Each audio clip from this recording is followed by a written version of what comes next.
My name is Billy Bones. Welcome to my channel. Welcome to the workshop. Today, we're walking through the complete process of taxidermying a mouse, start to finish. No visuals, no shortcuts, just detailed, descriptive instruction you can follow along with at home. Whether you're a complete beginner, curious about preservation, an artist looking for a new medium, or simply someone fascinated by the intersection of biology and craft, this guide will take you from raw carcass to finished piece in about 10 minutes. By the end of this, you'll understand not just the mechanics, but the philosophy behind preserving life through art. Before we touch the specimen, let's talk preparation. You'll need specific materials, and each serves a critical purpose. First, your preservation chemicals. Borax is your primary drying agent, powdered, white, available at most hardware stores. You'll need a pound at minimum. Some taxidermists prefer formaldehyde-based solutions, but for beginners, borax is safer and more forgiving. For tools, a sharp scalpel or X-Acto knife with fresh blades. Dull blades tear skin, they don't cut it. Fine-tipped forceps or tweezers for delicate work. A pair of small, sharp scissors. Needles. Curved embroidery needles work best. Thread. Strong cotton or synthetic, preferably waxed. Wire. Thin brass or steel wire 22 to 26 gauge for posing. Pipe cleaners for smaller armature support. Your form building materials. Cotton batting, polyester fiber fill, or for traditionalists, wood wool excelsior. Clay. Epoxy sculpt or air dry clay for sculpting facial features and filling gaps. Protective gear, latex or nitrile gloves. A well-ventilated workspace. A cutting board you dedicate solely to this craft. And finally, your specimen. For beginners, frozen feeder mice from pet stores are ideal. They're clean, disease-free, and ethically sourced as reptile food. Thaw your mouse completely in the refrigerator for 12 hours before beginning. Never use microwave heat, it cooks the tissue and ruins the skin. Place your thawed mouse on your cutting board, belly up. Take a moment to observe. Notice the fur direction. It flows from head to tail. Your cuts must respect this grain. Feel the body with gloved fingers. Locate the breastbone, the soft belly tissue, the joint locations. Begin with your incision. Using your scalpel, make a single clean cut from the base of the throat down to the base of the tail, following the center line.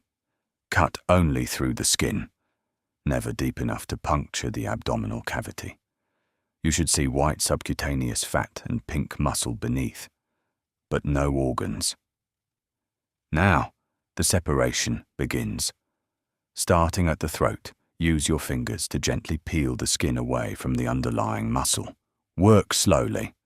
The skin should separate like a sock being peeled off a foot. Use your scalpel to sever any connective tissue you encounter, but never cut blindly. Feel first, cut second. When you reach the front legs, you're at your first challenge. The legs connect to the body inside the skin. You must cut through the leg at the shoulder joint, but leave the bone attached to the skin. Feel for the joint with your fingers. It bends like a hinge. Cut the tendons, separate the joint, and pull the leg bone free from the body while keeping it attached to the skin. The leg will now hang from the skin by the bone, inverted like a sleeve. Repeat this process for the hind legs, but here you must also address the tail. The tail is essentially a long, thin bone covered in skin. You have two options. You can remove it entirely by cutting at the base and later replace it with wire, or you can attempt to preserve it by turning it inside out using a wire probe. For beginners, removal and replacement is recommended. Cut the tailbone at the base, close to the body. Continue peeling the skin down the torso until you reach the genitals. Cut around them and discard. Keep peeling until you reach the neck. Here, you'll encounter the ears, delicate, paper-thin structures. Cut close to the skull to preserve them, but don't remove them from the skin. Finally, the head. This is the most delicate work. Peel the skin up over the skull like a hood. You'll see the eyes. Cut the optic nerves close to the skull, leaving the eyelids attached to the skin. Cut the muscles connecting the jaw. Reach the nose and cut close, very close, to the skull, preserving as much lip tissue as possible. The skin should now be completely free, inside out like a tiny fur coat with leg bones attached. Turn your skin right side out. Examine it. Remove any large fat deposits with your scalpel. Fat goes rancid and ruins mounts. Pay special attention to the armpits, groin, and base of the tail. Now, preservation. Lay the skin flat, fur side down. Generously dust every inch of exposed flesh with borax. Massage it into the tissue, working it into the ears, around the eye sockets, into the nose and mouth. The borax draws out moisture and prevents bacterial growth. Some taxidermists prefer a salt bath first, submerging the skin in non-iodized salt for 24 hours, then borax. This dual treatment creates superior preservation, but for small specimens like mice, borax alone suffices. Set the skin aside to dry slightly while you prepare your form. It should be tacky but not wet, 30 minutes to an hour depending on humidity. Your mouse needs a body. Without one, the skin collapses into a shapeless pelt. Take your wire. Measure a piece twice the length of your mouse's body plus tail. Bend it to match the spine curve. Natural S-curve, not rigid straight. This is your armature. Attach your replacement tail wire now if you remove the original. Wrap thin wire around the main spine wire, extending to appropriate tail length. For the body, you have options. Traditional taxidermists carve bodies from foam or balsa wood, sculpting muscle definition. For beginners, building up with cotton or fiber fill is easier.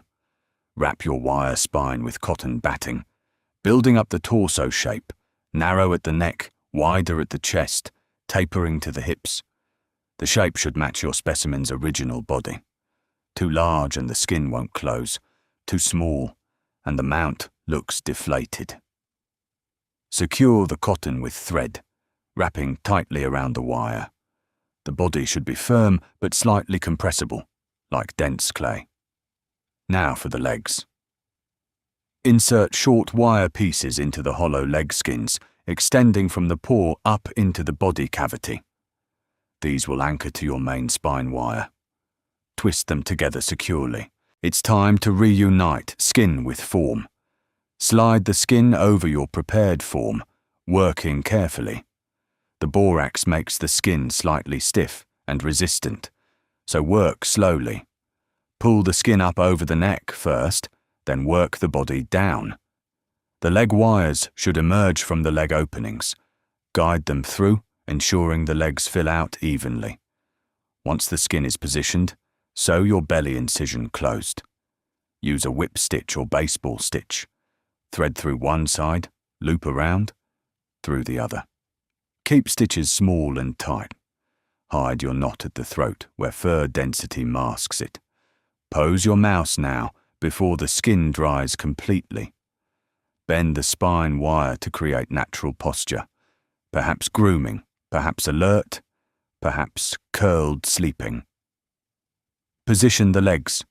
The front paws can be wired to hold objects, tiny props like miniature books, instruments or natural elements. The hind legs support weight. Secure the eyes. If you preserved the original eye sockets, fill them with clay and press in glass or acrylic eyes sized appropriately, typically 4 to 6 millimeters for a standard mouse. Position them looking the same direction. The clay will dry hard, holding them permanently. The ears need attention.